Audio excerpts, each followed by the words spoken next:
enforcement. So this video is going to give us some answers of what you can expect, how you should respond. We will talk after.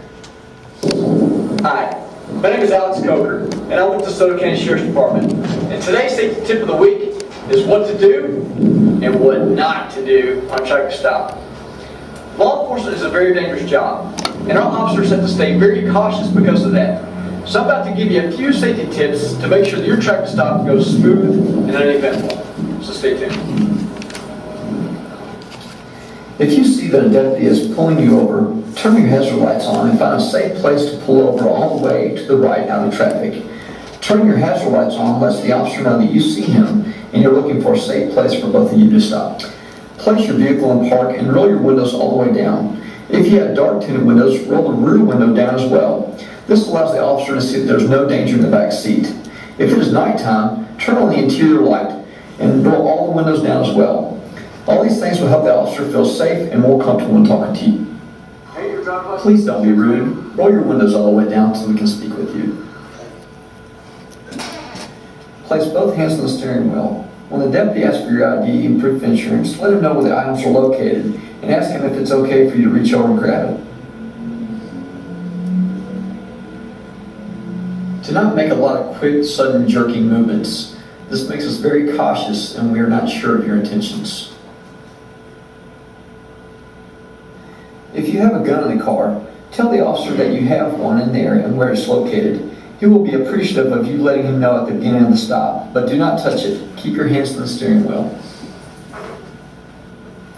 If you are talking on the cell phone when you're being pulled over, please get off the phone so you can give the full attention to the officer.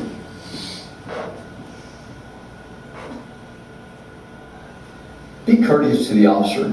If you give respect, you will normally get that same respect back in return.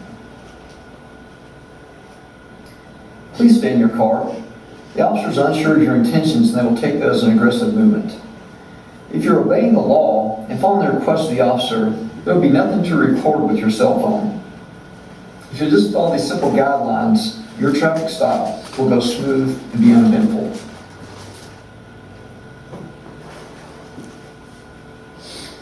Again, please don't be rude and don't argue with the officer. Comply with his request. If you have a complaint or you are unsatisfied with the officer's conduct on the stop, document the time, place, and date of the stop.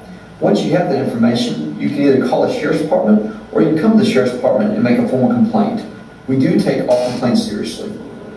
If you follow these simple guidelines, your traffic stop will be smooth and uneventful. And that's your safety tip of the week.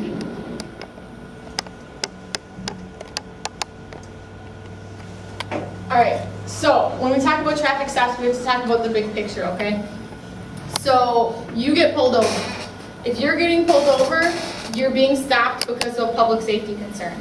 So at the beginning of class, Marie was talking about how she got stopped one time because her vehicle matched the description of a vehicle used in a home invasion. You could get stopped for speeding, you could get stopped because your headlight's out. There's an abundance of reasons you could get stopped. But if you are being stopped, it's because of public safety. You might know why you got stopped, you might not. But just keep in mind that the officer's doing their job. That's what they're hired and trained to do, is protect public safety, okay? An officer is going to treat each stop with caution, and they're going to assume the worst. They don't know who you are necessarily, or what who else might be in your vehicle, what you might have in your vehicle, how you're going to respond to them. They're going to be cautious, okay? Your job in the situation is to help them do their job and stay calm.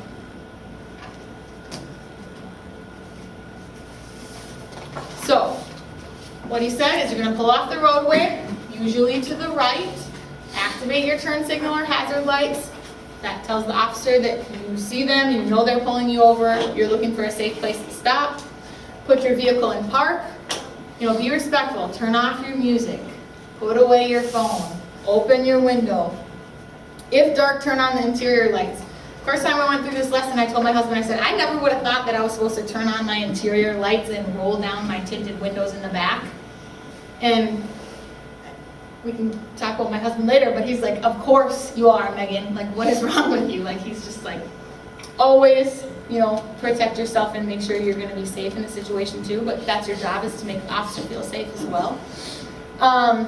Make sure your passengers sit still or quiet and their hands are in plain view. Just because they're not the driver doesn't mean that they get out of the traffic stop. Don't let them get out and run away. That's gonna be alarming and get you in trouble too.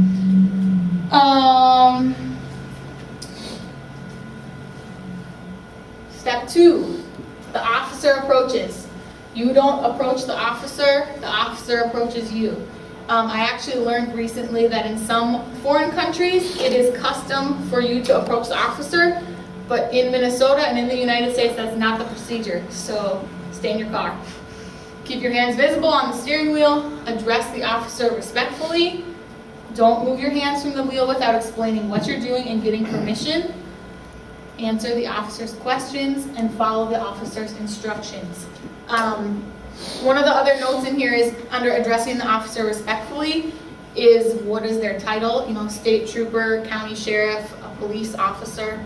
You know, not everybody's in the same section of law enforcement, although I think if you call them officer, they probably won't be offended. It's not a derogatory term in any way. And then one of the other things, I think we might have talked about this last time I was here, but if the officer is not in uniform or if it's an unmarked car, you do need to be smart and stay safe and make sure that the person pulling you over is an officer. You know, go to a well-lit area or a business if it's an unmarked car. It's okay to ask for an ID. They should be able and willing to provide that to you. If a warning or a citation is issued, do not argue, yell, threaten, or criticize. That's what the courts are for. Last time I was here, Brandon did talk about a kid who took him to traffic court after getting a ticket from him and winning. So if you really are in the right, there's a way to do it correctly. And your signature on a citation is not an admission of guilt. And if you do wish to report inappropriate behavior, you should ask for the name and badge number, note the date, time, and place of the stop, and then contact the officer's agency. Do you have a question, Junior? Oh, you're just moving your hair. All right, this is one of the most famous speeding tickets in Minnesota, issued in September of 2004. This is a handwritten ticket because it's kind of old. Most of them are electronic now. But if you zoom in, you can see it's in Wabasha County. This is issued to Samuel Armstrong Tilley, who was on a motorcycle headed southbound on US Highway 61. And he was actually, his speed was determined by an aircraft, and he was going 205 miles an hour. I'm surprised his fine was only $215, but 205 miles per hour. yes, on a motorcycle. Pretty fast. Going into him at the car. Well, I don't know the details of how they caught him, but I guess they did. He also got tagged for reckless driving, driving a motorcycle without being licensed to do so. So you know that you have to have a motorcycle endorsement on your license to drive a motorcycle. He did not have that. And if he wanted to contest that, he could have gone to court October 25th at 8 a.m. The back of the ticket explains how you can pay the fine. This is his story, basically just explaining, you know, it was a Saturday afternoon, and a state patrol pilot was flying near Wabasha, and he watched two motorcyclists racing along Highway 61. One of the riders shot forward, measured it with his stopwatch, and it read, for a quarter mile, 4.39 seconds, which is 205 miles an hour. He was 20 years old. Oh, and by the way, the speed limit was 65. And this is an example of a written warning. As you can see, it's electronic, computer printed. This was in North Branch. It's also for speeding, and a warning does not go on your record, and you are required to have a signature. Have any of you, yes, you have a question? If we got a warning, like, while we have our permit, would that, like, Be on your record? yeah, or like, I don't think so. we have to have a driving record, does that count? A warning does not count. Warning doesn't count. I think it's a written warning, more of a, it's just a little more serious than just saying, here's your warning. go ahead and leave. So before now, when you're in driver's ed learning about a traffic stop, have any of you ever like been in the car during one, or had anyone talk to you about what to do during a traffic stop or anything? You have, Jan? I've been on the traffic stop, so Okay. Did it go fine? I do it every day. You do it every day? Okay. Well, I don't know what scenario you're in where you're in traffic stop every day. I hope that stops once you're the one driving. You know, I mean, depending on the person, it may be something where your parents do talk to you about it. I know mine definitely didn't.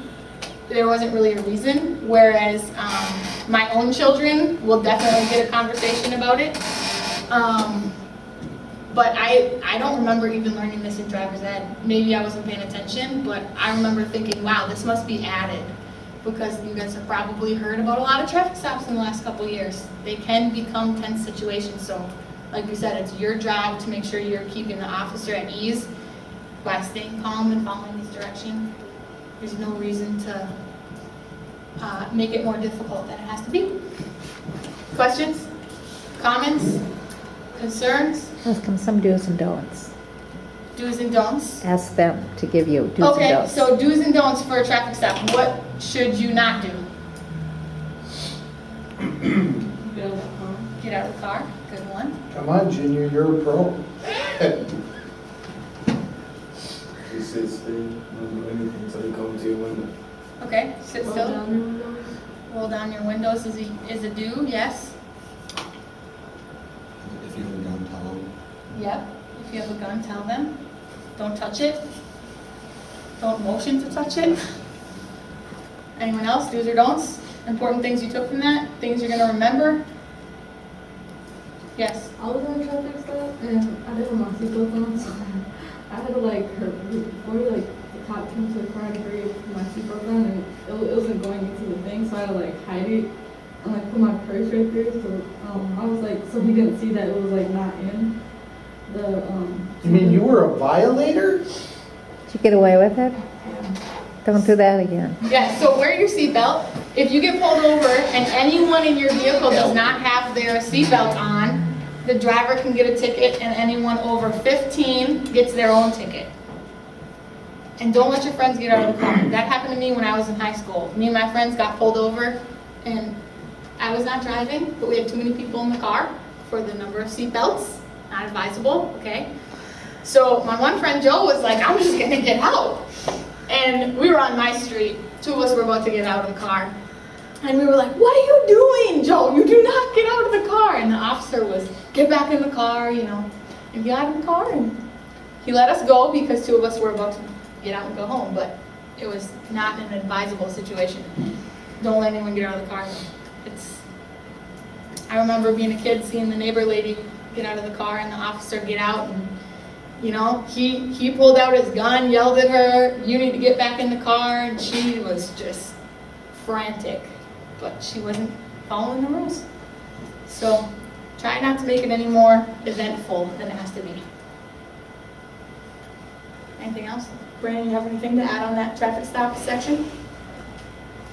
No, only that the Supreme Court now, you don't want your passengers to get out, but the Supreme Court tells the officers you can't stop them.